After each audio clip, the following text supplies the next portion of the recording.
Hello everyone and welcome back to the Great Book of Grudges. My name is Nathan and we're back with some more Warhammer 3 news. This time the Slaanesh roster and also some mechanics within this blog. We've been a long time waiting for this, so let's not waste any more time and jump right in. Just a quick note before that though, keep in mind, yeah, I'm still sick. You can probably tell by my voice, I'm still dealing with a pretty nasty chest infection. Instead of jumping directly onto Nakari, we can actually talk about the intro, as you can see on the first line there, as we near the end of our roster reveals. You should know the story by now. He's not confirming this was the last roster reveal, and of course we still need that mystery 9th legendary lord, so who knows what unique stuff might come with him. But let's move on to the second paragraph. On the battlefield, Slaaneshi armies use their unparalleled speed and armor-piercing capabilities to sow discontent among the enemy ranks through hit-and-run tactics, before isolating units and dealing a quick final blow with the aid of numerous debuff spells and abilities. Their armies gain battle currency by killing routing units, which can be used on free abilities which accentuate their playstyle, fascination, narcissism, and sweet sorrow. On the campaign map, factions of Slaanesh strive to spread the Dark Prince's hedonistic message at every turn. Their mechanics include Gifts of Slaanesh. Lords and heroes of Slaanesh can impart gifts on enemy characters by defeating them in battle or through hero actions, thus imposing a bundle of negative effects on the unit. Seduction. Prior to battle, Slaaneshi armies can seduce one or more enemy units into switching sides for the battle duration.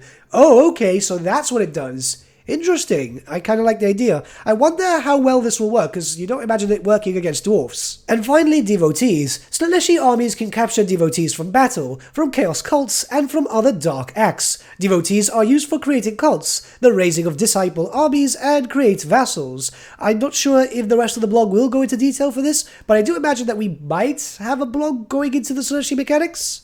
At least I hope so. We're not going to talk about Nakari's concept art a lot because we've seen a lot of him through different trailers and so on. It's just, it looks really good and I honestly can't wait. Hopefully Games Workshop will convert this into a miniature because it looks cool. Nakari looks very, very good. So let's just jump right into his lore and his mechanics. Nakari, the Arch-Tempter, is a notorious and ancient keeper of secrets that scars the immortal and mortal realms to experience the ultimate sensation and taste ecstasy in its purest form. Over recent millennia, he has developed a hatred for the elven twins of Ulthuan, and whatever his short-term goals, the next part of the plan will surely involve their eternal misery. On the battlefield, he is an extremely fast and vicious legendary lord that excels at hunting isolated enemy characters and units. His unique passive ability, Harvest of Souls, heals him whenever an enemy unit has been destroyed nearby, whilst his Willing Prey ability significantly reduces enemy melee defense and attack, leaving them vulnerable to a quick and agonizing death. We've got the flavor text over there, which is pretty cool, and another ability here, Wilt Steal a Sword. This ability significantly improves Nakari's base weapon damage and armor-piercing weapon damage, empowering him to take on anyone. Okay, so he'll be pretty much a duelist. He could go one-on-one. I wonder how that's going to work considering he's obviously monster-sized, but hey, we're going to have to wait till the game to see. Next, of course, is our Lord choices, and first up we have the Exalted Keeper of Secrets, where we're going to go over the lore and actually a very, very important mechanic tied to the Exalted Demons itself. All Exalted Demons, which are Lord choices. Imperious, languid, depraved, the Exalted Keeper captivates the minds of its foes even as it tears the flesh from their bones. Much like their legendary lord counterpart, these towering despoilers can scythe through infantry formations and heavy armor alike with a flurry of deadly attacks. Each is also a sorcerer, capable of unleashing foul magics that can allure their foes or utterly destroy them, and can specialize in either the lore of Shadows or the lore of Slaanesh, which includes, well, there's really no point to actually talk about this because we've already done this when they did the magic reveal, so let's move down to, well, what I think is the most important thing to talk about. Note, all exalted lords from the demonic ranks cannot directly be recruited in campaign. Instead, their herald counterparts must gain sufficient experience before being presented with the opportunity of converting into their deadly counterparts. That means a herald needs to turn into an exalted demon. Which is strange because I think a lot of us envisioned that as the demon prince, like Mortal to Demon Prince mechanic, but it seems like they're doing that here. It kind of makes sense because an exalted keeper of secrets, an exalted bloodthirster and so on seems extremely powerful. So yeah, okay, fine. I like the idea. We're going to have to see how it works. Hopefully it doesn't take too long, like getting all the way up to level 40 or something. But yeah, I guess we're going to have to wait. Now we have the artwork for the Herald of Slaanesh, which is admittedly very pretty. A nice take on a very old model, let's be honest about that. Don't get me wrong, the original model has aged fairly well for what it is, but this is so much better, and hopefully we'll get this as a model in the future. Its description is as follows: an ascended Daemonette and sorceress of seduction. The Herald of Slaanesh is one of the fastest and most deadly of the Dark Prince's courtesans that have the honor of attending his every dark whim and desire. Although proficient in the use of either the Law of Shadow or Slaanesh, the Herald also has access to one of 3 locus abilities to further enhance their capabilities. Grace, a ward save that greatly improves melee defense and physical resistance. Swiftness, a augment which greatly improves charge bonus, speed and charge speed. And Beguilement, a hex which reduces the leadership and melee defense of an enemy. And finally, other characteristics. The mount options are the Steed of Slaanesh, Seeker Chariot, and Exalted Seeker Chariot. That's not bad. 3 different mount options are going to be quite good. And yeah, they're going to be kind of samey because the base is kind of the same, but hey, they're kind of cool. And lastly, notable passive abilities, Devastating Flanker. I believe the grand majority of the army actually has that trait, which is going to be quite interesting. Obviously, you expected them to be fast and be able to do damage quickly, especially with a lot of hit and run. And that's how they were on the tabletop. I wonder how that's going to work meta-wise when it comes to multiplayer. But we'll think about that when multiplayer is eventually covered, I guess. Now we can move on to the hero choices, and obviously first we have the Heralds of Slaanesh. And before anyone says anything, yeah, it's going to look very samey to the Herald, as this is pretty much the case for all the demon factions. Also keep in mind that, yeah, like, it's a lot of Daemonettes in this army. Like, you're going to see a lot of Daemonettes. Its description is as follows: the Heralds is a Daemonette that has gained the notice of Slaanesh himself, the whispered secrets of his domain, granting her untold prestige and power. These maidens of ecstasy are some of the fastest and most deadly of Slaanesh's courtesans, and are creatures of impossible grace and horrifying cruelty. As a Daemonette with godlike aspirations, their battlefield role isn't too dissimilar to that of the Herald of Slaanesh, given their proficiency in both the Law of Shadow and Slaanesh, alongside the same 3 locus abilities that further enhance their support capabilities. They've also got the same other characteristics, so you can see it's the same 3 mount options, and of course Devastating Flanker as a trait. Next we have the Cultists of Slaanesh, and if we would have had more time and if I wasn't so ill, I would have at least tried to analyze it, as it does look like she is from Morafi's ilk, but that hasn't really been confirmed. We'll go talk about their details and so on, but this was quite interesting concept art. Its description is as follows: Slaanesh's cultists have tormented countless souls and spent their time gathering secrets and seducing others in the Dark Prince's name. Whilst cultists of Slaanesh are extremely skilled melee combatants, they are a stronger force when spreading the Dark Prince's hedonistic message throughout the mortal realms within the campaign map.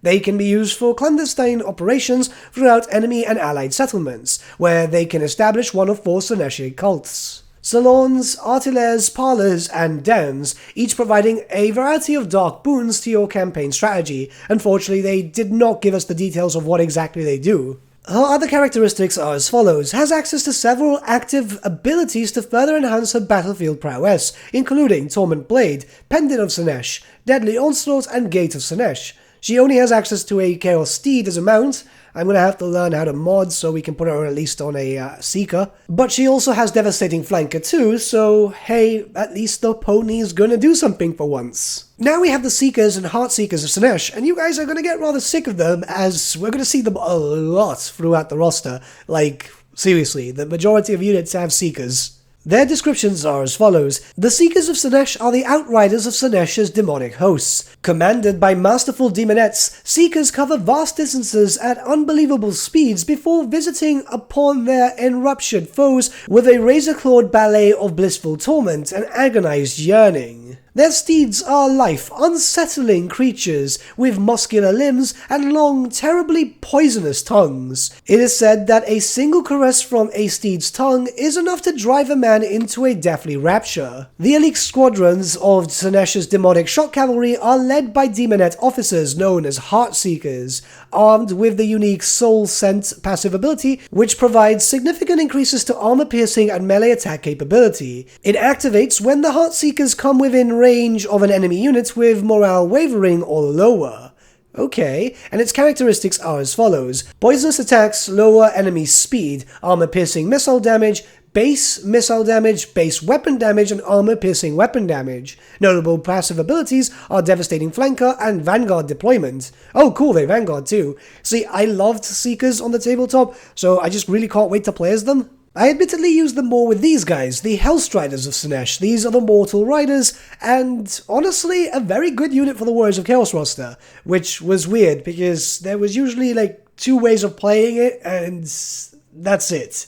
Their descriptions are as follows. Hellstriders are vainglorious mortals granted the immortal power they crave, at the cost of everything they once were. They ride demonic steeds of Slaanesh into war. Indeed, they have no choice, for once they climb into the saddle, they can never dismount. Those who use the long whip like Hellscourge as their weapon of choice are an expert in inflicting grievous wounds. An efficient, early-tier cavalry unit, they have access to a swath of deadly tools including poisonous attacks, lightning-quick speed, and the Soul Hunter's passive ability, which increases damage resistance, leadership, and charge bonus with each kill made by the unit. Other characteristics are as follows, available in 2 variants, Spears and Hellscourges. Whips. Inflicts poisonous attacks upon the enemy. Slaanesh's only shielded cavalry option, we do have some shielded foot units too, and notable passive abilities on Vanguard Deployment. It looks like they won't have the devastating cavalry charge thing.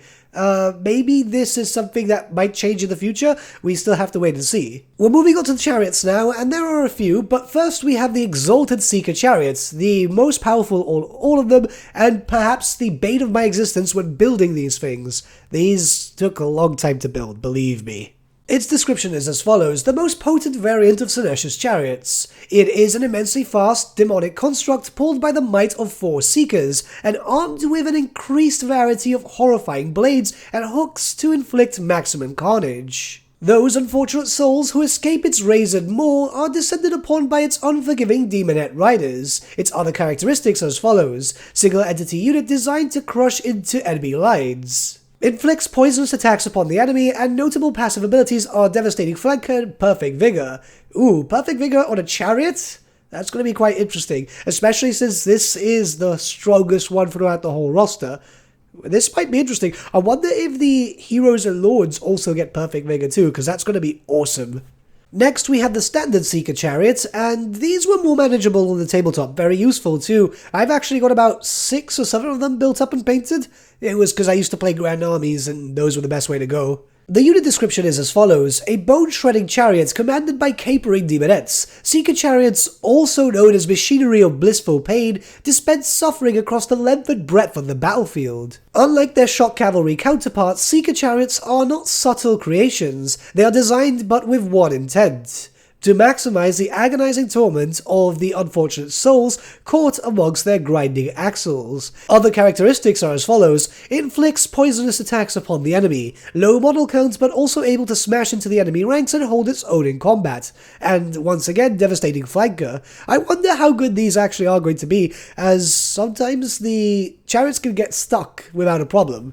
And lastly for chariots, we have the Hellflayers. They're as grim as they look, and at the tabletop they were pretty killy. I really hope that they're very useful here too. I just want to see them shred enemies apart, especially just when coming from the flank or the rear. Its unit description is as follows. The Hellflayers of Slaanesh are brutal, barbed creations that only the most wicked minds could have created. The chariot is adorned with reaping blades which slice Slaanesh's foes into delicate morsels, their suffering driving its riders into a rapturous frenzy. To become a Hellflayer is to be punished by Slaanesh himself, for those unfortunate enough to command these mighty machines must spend a millennia serving the bloody harvest within the gardens of Slaanesh, ever feeding the otherworldly fauna that adorns his realms. Other characteristics as follows, notable passive abilities is Devastating Flanker and Soul Scent, and of course poisonous attacks. You're going to be hearing that a lot throughout this, which is obviously expected because it is Slaanesh. Next are the Chaos Furies, and really there's no need to talk about them because, I mean, we've talked about them for the 4th time now,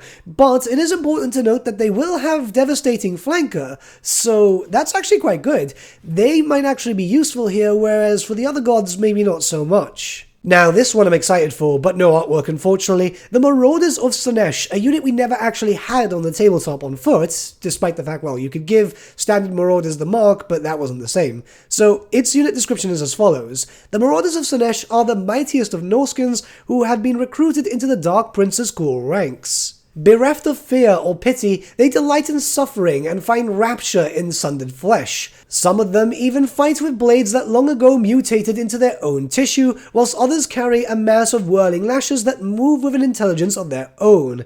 Other characteristics are as follows. We have 3 different variants: sword, spear, and Hellstriders. I believe they all have shields. Slaanesh's only shielded frontline troops, and notable passive abilities are immune to psychology. You can tell when I've actually just had a break and I've come back to the microphone.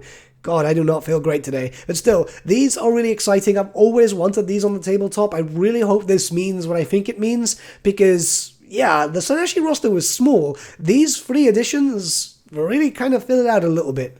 Also, I was right. I speculated that they weren't going to have any Chaos Warriors reskinned. I always kind of thought, yeah, it's going to have Marauders because it fits and it was in the lore and that. So it's just nice to know that I was right here. Admittedly, it was just a shot in the dark, but hey, I'll take it. Daemonettes are next, which is your standard baseline demon. In fact, it's the one that's going to be riding upon all the chariots and so on. Love them on the tabletop. They can surprisingly do quite a lot of damage, and I'm looking forward to playing with them here in Warhammer 3.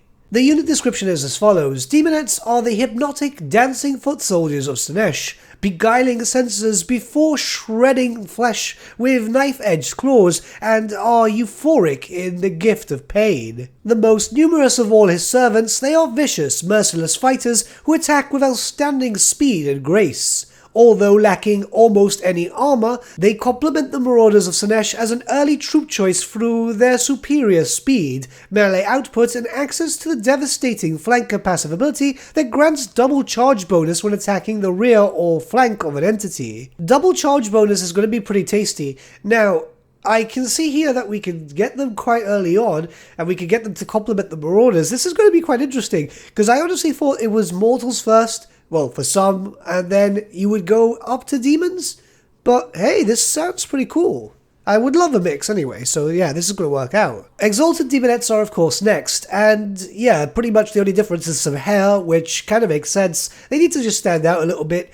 I'm looking forward to see how they work, and I don't know, because we never really had these on the tabletop, so it's a bit strange. Their unit description is as follows. Exalted Daemonettes have earned a glance from the Dark Prince, and gather souls with which to entertain him for the briefest moment. Merciless, abominable, cruel, no right-thinking creature should find beauty in these hedonists, yet they somehow transfix and beguile onlookers, bending them to their unspeakable will.